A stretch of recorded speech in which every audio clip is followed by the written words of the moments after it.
Out in the Midwest, there's a revolt against a man who's been in the Senate forever. Came to Washington as a young reform mayor from Indianapolis and has stayed and stayed and stayed. Well, the American people sent a message to Washington in the 2010 elections: we want change. And that political revolution apparently is not over. That's right. Conservatives are mounting a serious challenge in tomorrow's Indiana primary as longtime Senator Richard Lugar faces a tough battle against a fellow Republican. David Brody has the story. The famous saying in the Hoosier state is Indiana nice. But that's not what voters are seeing on TV these days. Has anybody seen Mr. Murdoch? Murdoch is paid by taxpayers to go to work, but he doesn't. When Dick Lugar moved to Washington, he left behind his conservative Hoosier values. The gloves are off as 80-year-old Senator Richard Lugar tries to win a 7th term on Capitol Hill. Critics call him a moderate, citing a record of questionable votes, including supporting President Obama's stimulus bill and his picks for the Supreme Court. I believe that I cast the best vote on the basis of the information that I had. I just reject altogether this idea that somehow or other that I'm a so-called middle of the road or moderate, so forth. Richard Murdoch, a geologist by trade with a Sarah Palin endorsement, is positioning himself as the more conservative challenger. This race is for the heart and soul of the Republican Party in the United States Senate. Murdoch's campaign says Lugar is out of touch with the people of Indiana, pointing out that the senator doesn't even live in the state, but claims residency because of a longtime family property. He hasn't lived in this state in 35 years, fought a lawsuit to say to the people of Indiana, you can't make me live in Indiana. And when he sent that message, he really sent that idea that he was out of touch with folks here. Murdoch's challenge is to get in touch with those folks. He has a name ID problem. What about Murdoch? Do you know anything about him? I really don't know much about that guy. I mean, Lugar's been here for 35 years, so, I'm still with him. Lugar hasn't faced this kind of fight for decades. Now he's coming out swinging, telling CBN News that Murdoch is in over his head. My opponent does not have the qualifications to be a senator because he's simply not done the homework that's required to be effective. When you've been a senator for as long as Richard Lugar has here in Indiana, one thing you have are connections. You also have a lot of campaign organization. Well, Richard Murdoch also has campaign organization and is getting some major help from one national Tea Party group. We're going to start here on House floor and we'll just branch out. Hoosiers for a Conservative Senate has been working for a year and a half to defeat Lugar. They're connected to a national Tea Party organization called Freedom Works, which would love to show Lugar the door. Speaking of doors, this group knocks on them every day, using technology to locate the 90,000 Hoosiers who have voted consistently in past primaries. We're going to win the race. That's simple. Greg Fettig says a Lugar defeat would send a huge message. When a citizenry rises up to fight back against overwhelming odds against the establishment, and we beat one, and not just anyone, but Senator Lugar's an icon of Washington elitism. We knock him off, people watch. Lugar is well aware that Tea Party and conservative groups are spending millions of dollars against him. Indiana, unfortunately, has become either the battleground or the playground, depending upon how you look at it, for outside people who want to prove that they have clout. Not all Indiana Tea Party members support Murdoch. It's led to some party squabbles. Chuck Ford leads the Tea Party of Hamilton County. To make the statement that Richard Murdoch is necessarily the Tea Party candidate, if half of the Tea Parties didn't endorse anybody, that's kind of a disclaimer, I think. Whatever happens in Indiana, Murdoch probably summed it all up best. This race isn't really under my control, nor Senator Lugar's. It's under God's control. David Brody, CBN News, in Indianapolis, Indiana. How interesting. I remember Dick Lugar years and years ago, reform mayor of Indianapolis, very bright rising star in the Republican Party. He came to Washington and has stayed there. Has gained tremendous authority as a foreign policy expert and elder statesman of the Republican Party. It'd be amazing that they tried to get him. I mean, they might do it, but, I guess at 80 they want to turn old guys out. I don't know. Do you think it's possible, though, that maybe there needs to be a limit to how much time people spend in office so that they don't become... Well, they tried to pass a one-term deal that they would have 1 term or 2 terms and what I would, but Washington kind of, it's like a disease. It gets into people's blood and they can't seem to shake it. But I don't think that Dick Lugar's out of touch with America, out of touch with Indiana, but we'll see what the voters say. That's their decision. Well, you can always get the latest inside stories on politics by checking the Brody File on CBNNews.com. Well, Lee Webb has the rest of our top stories from the CBN newsroom. Lee? Pat, France has elected its first socialist president in 17 years. French voters turned out Nicolas Sarkozy in favor of Francois Hollande, and the new president is promising major changes. Dale Hurd has that story. In a nation gripped by the Eurozone crisis, it was a vote against spending cutbacks and for a radically new approach. The loss of Nicolas Sarkozy shows just how fed up the French have become of high unemployment, the problems of the European Union, and business as usual. It was also a referendum on Sarkozy's controversial personal style. Anne-Elizabeth Moutet is a columnist for the London Telegraph. He is a very direct person. He speaks slang sometimes. This is something that people said it doesn't befit the dignity of the presidency. And it was felt that he favored the rich. And very early on, he was Palinized in some ways, i.e. he was painted into a box with a number of half-truths and outright lies, and he was never able to come out of it. France's next president is a 57-year-old socialist who has said he does not like the rich and that his enemy is the world of finance. There are fears that Francois Hollande could tax the rich by up to 75%, and there's reported to be a movement already brewing among the wealthy to flee the country for London. In a nation perilously close to insolvency, Hollande wants to replace austerity with more public spending. Nicolas Sarkozy is yet another European leader who has fallen victim to the Eurozone crisis. Dale Hurd, CBN News, Paris. And as Dale mentioned there, Hollande wants to increase government spending at a time when France already faces heavy debt. France's national debt equals 86% of its total economy. And the fear is that such a high level of debt hurts economic growth. Pat? Well, when it hits 90%, that's the killer, and it begins to weigh heavily on the ability of the government to perform.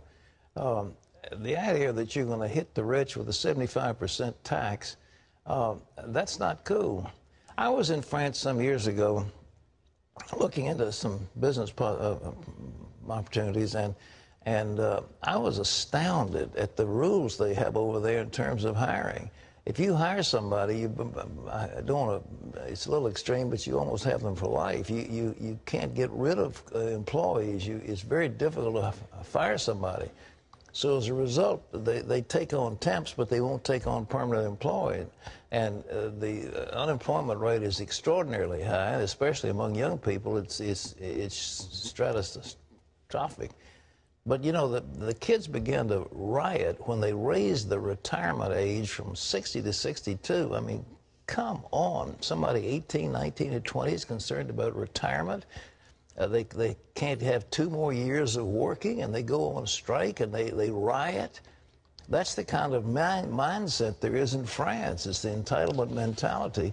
But the government is going to destroy itself. And what that does to the Eurozone, we're not quite sure yet.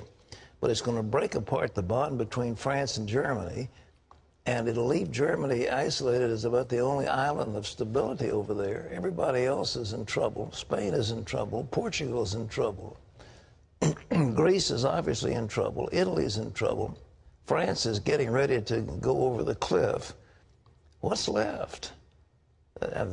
You look at the East Bloc countries, they're in better shape. But then you're going to have to begin to move over to Asia. And there seems to be like a major tectonic shift of ability that's shifting from the Western nations over to the East. And you find dynamic business, you find enormous growth, you find tremendous amount of money involved. And the shift is from old Europe to Asia.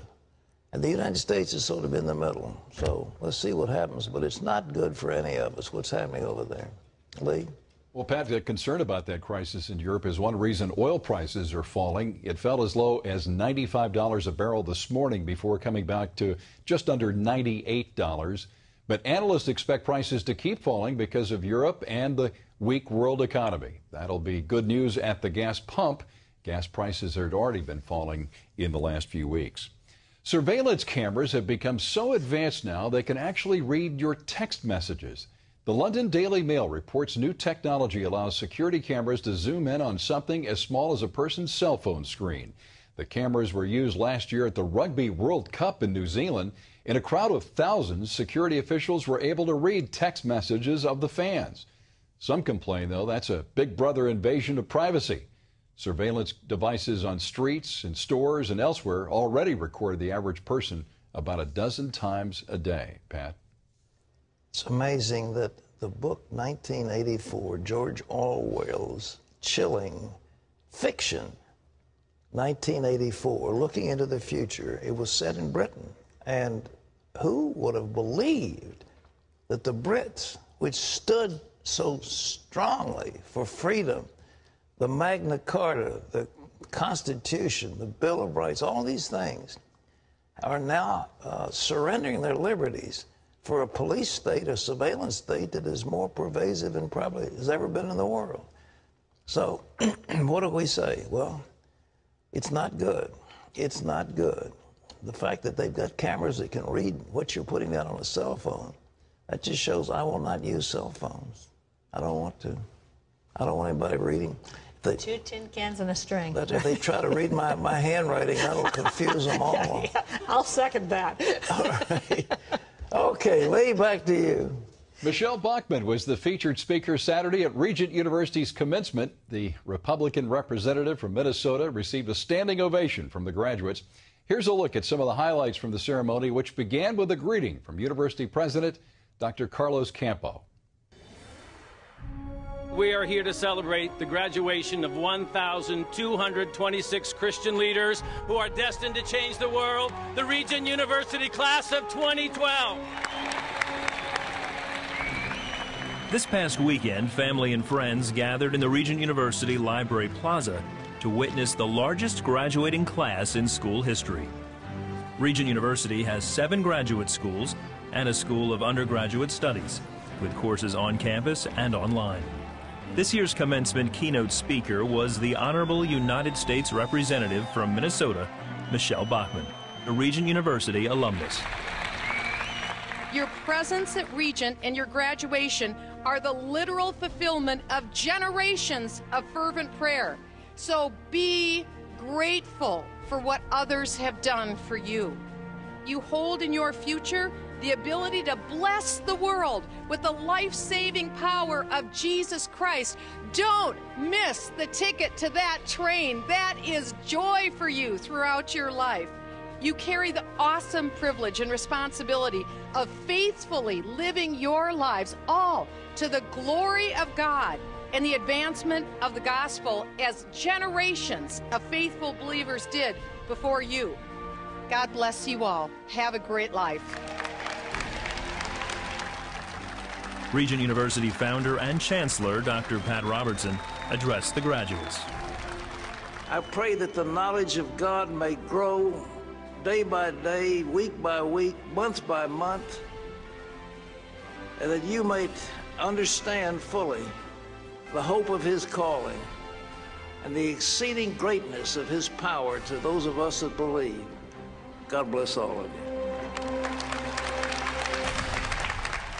Beautiful day out there Saturday as well. Pat, 32 years ago when you handed out that first Regent University diploma, did you ever think it would lead to that?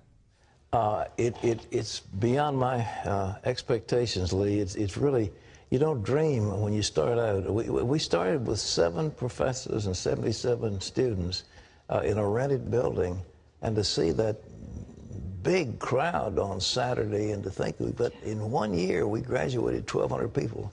The school has 58 or 59 different degree programs. We have doctoral programs. We have master's programs and now a very vigorous undergraduate program. It's just amazing to me what's happening. And I must say Michelle Bachmann did a superb job.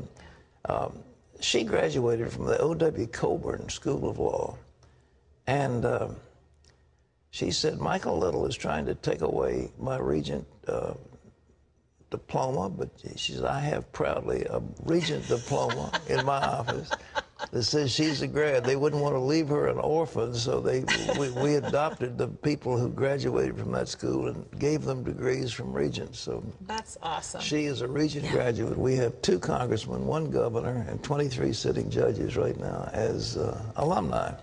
That is wonderful. I heard it was a fabulous ceremony. And it was just gorgeous, and it was perfect beautiful. Virginia weather for the day. The Lord does not let it rain on our graduations. Yeah, I know. Clear, that was really impressive. Blue skies. It was lovely. Vice President Joe Biden says he is, quote, absolutely comfortable with equal rights for married gay couples.